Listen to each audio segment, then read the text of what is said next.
আমরা বাংলাদেশ থেকে কি করতে পারি? ফেসবুকে লেখালেখি করতে পারি, বলাবলি করতে পারি, ইউটিউবে বলাবলি করতে পারি, জাস্ট এতটুকু আমাদের শক্তি।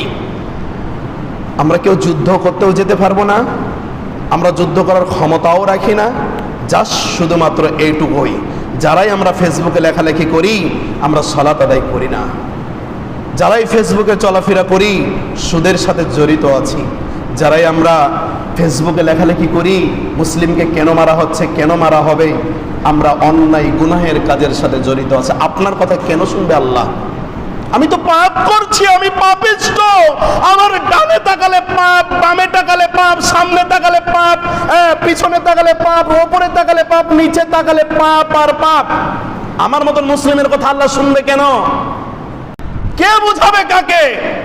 বাপ সিগারেট খাচ্ছে ছেলের সামনে, ছেলে সিগারেট খাচ্ছে বাবার সামনে, বাবা মসজিদে আজান হচ্ছে, বাবা বেনামাজি বাবা মসজিদের সামনে দিয়ে হেঁটে যাচ্ছে, ওই সন্তান মসজিদের সামনে দিয়ে হেঁটে যাচ্ছে।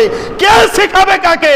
ওই মা বেপরদা হয়ে চলতেছে, ওই মেয়েও বেপরদা হয়ে চলতেছে, কে কাকে শিক্ষা দিবে সমাজে বলেন?